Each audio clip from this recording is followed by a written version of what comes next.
Kami sangat kecewa kepada Bapak Polisi ke depan karena kembali lagi pada hari ini kami mendapatkan represivitas. Wilayah mendapatkan represivitas. Dari tanggal 6 sampai tanggal 10 kita adakan aksi wilayah secara serentak. Korban berjatuhan lebih dari 10, lebih dari 20, lebih dari 50 yang mungkin dikatakan bahwa kita diamankan. Nah, tindakan ini tidak sesuai dengan prinsip-prinsip hak asasi manusia dan tentu saja ini potensial melanggar hak asasi manusia dan juga kami yakin juga potensial melanggar protap internal kepolisian. Oleh karenanya ini harus diupayakan agar tidak berulang kembali dimanapun dan untuk siapapun di seluruh Indonesia. Soal-soal beginian itu menimbulkan kesan bahwa memang Indonesia sedang menuju ke arah otoritarianisme itu. Karena kejeniusan presiden bukan karena dirinya. Kejeniusan presiden adalah agregat dari kemampuan dia untuk menghasilkan demokrasi, kemakmuran, dan keadilan. Sekarang, karena dia tidak mampu, maka terjadi kalau kendati itu pun ekses di Tangerang itu. Jadi dibantingnya seorang mahasiswa itu menunjukkan bahwa Jokowi gagal untuk menyatakan bahwa kemanusiaan yang adil dan beradab harus mendahului kekasaran kepolisian. Walaupun polisi dibekali oleh alat-alat kekerasan, tapi demokrasi tidak menghendaki penggunaan kekerasan. Nah itu yang disebut kejeniusan Jokowi. Jokowi buta huruf terhadap itu.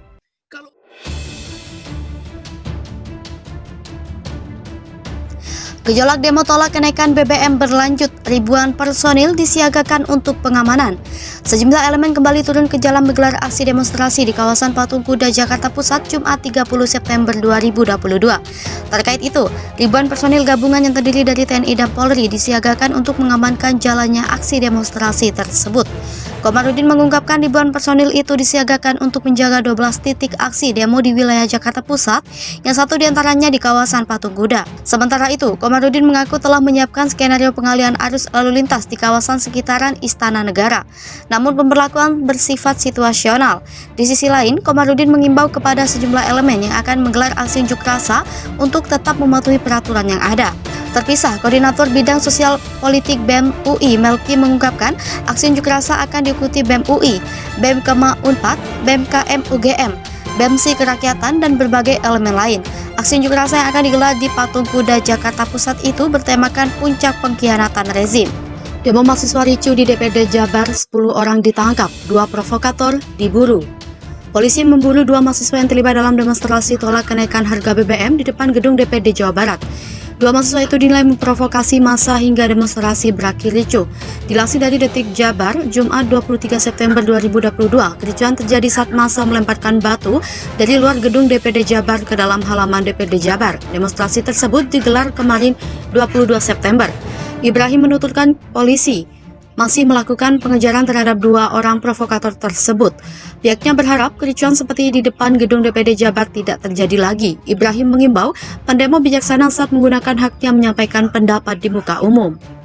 Sebanyak 6.142 personil gabungan diterjunkan untuk mengamankan aksi demonstrasi kelompok buruh dan persaudaraan alumni atau PA212 menolak kenaikan harga BBM di sekitar Istana Negara, Jakarta Pusat pada Senin 12 September 2022 hari ini.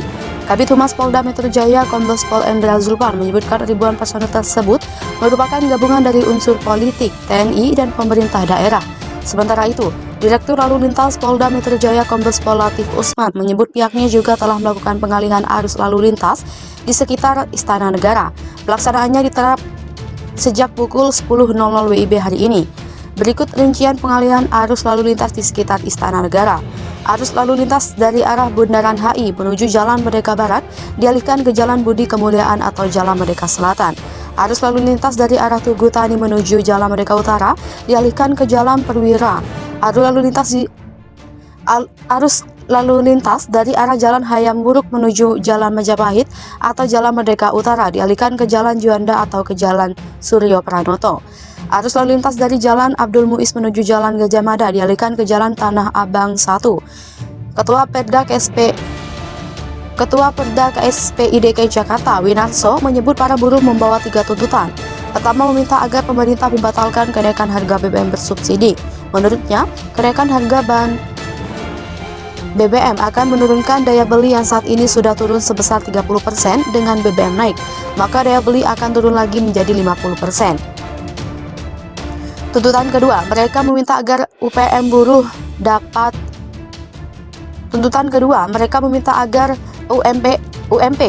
buruh dapat dinaikkan. Pengakuannya upah buruh tidak naik dalam 3 tahun terakhir.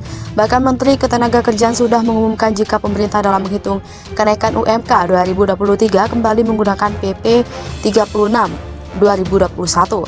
Terakhir, buruh DKI Jakarta tetap menolak Undang-Undang Nomor 11 Tahun 2021 Cipta Kerja. Oleh itu, KSPI dan Partai Buruh DKI Jakarta meminta kepada Gubernur Anies mendukung 3 tuntutan tersebut.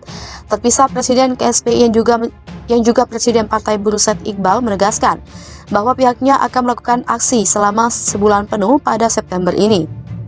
Adapun tuntutan yang disuarakan adalah tolak kenaikan harga BBM, tolak Omnibus Law UU Cipta Kerja, dan naikkan upah minimum 10-13%. Berikut rencana aksi di bulan September 2022. Tanggal 8 September, aksi sudah dilakukan di Sumatera Selatan oleh Partai Buruh dan elemen Serikat Buruh. 12 September, aksi akan dilakukan di Balai Kota Jakarta secara bersamaan. Elemen buruh KSPSI AGN direncanakan akan melakukan aksi ribuan buruh di depan DPR RI. 13 September, aksi akan dilakukan di kantor Gubernur Banten, diikuti gabungan buruh, petani, nelayan, dan miskin kota. 14 September akan dilakukan aksi masing-masing kabupaten atau kota se-Jawa. 15 September, khusus Jawa Barat sebanyak 27 kabupaten atau kota akan melakukan aksi seperti di Bogor, Depok, Bekasi, Karawang, Purwakarta, Subang, Bandung, dan sebagainya. 19 September, aksi se-Kepulauan Riau dan Riau Daratan. 20 September, aksi se-Jatim dan Sumatera, Provinsi Sumatera di luar Riau dan Kepri. 22 September, aksi dilakukan sewilayah Kalimantan, Sulawesi, dan Indonesia Timur. 26 September, buruh se-Jawa Barat aksi di Gedung Sate, totalnya bisa mencapai 30.000 buruh. Puncaknya akhir November, para buruh tengah mempersiapkan pemogokan nasional dengan cara stop produksi keluar dari pabrik. Mogok nasional akan diikuti 5 juta buruh di 15.000 pabrik, melibatkan 34 provinsi dan 440 kabupaten atau kota. Polisi amankan 10 mahasiswa dan 2 DPO pasca demo ricuh di DPRD Jabar. Polisi mengamankan 10 orang mahasiswa dan 2 orang lainnya masuk pada daftar pencarian orang pasca demo ricuh di kantor DPRD Jawa Barat, Kamis 22 September 2022 kemarin. Aksi demonstrasi yang digelar mahasiswa kemarin menolak kenaikan harga BBM bersubsidi. Kabid Humas Polda Jabar Kombes Pol Ibrahim Tompo mengatakan 10 orang mahasiswa yang diamankan berasal dari berbagai kampus, sedangkan 2 orang lainnya ditetapkan DPO karena diduga melakukan provokasi sehingga massa bertindak anarkis. Ibrahim tidak secara detail menjelaskan identitas kedua orang yang berstatus DPO tersebut. Mereka disebut memulai kericuan dengan cara melempar batu kepada polisi. Pihaknya terus mencari 2 orang itu untuk mengetahui motivasi memprovokasi massa. Mereka sengaja memancing keributan dengan mendorong serta melempar batu kepada petugas.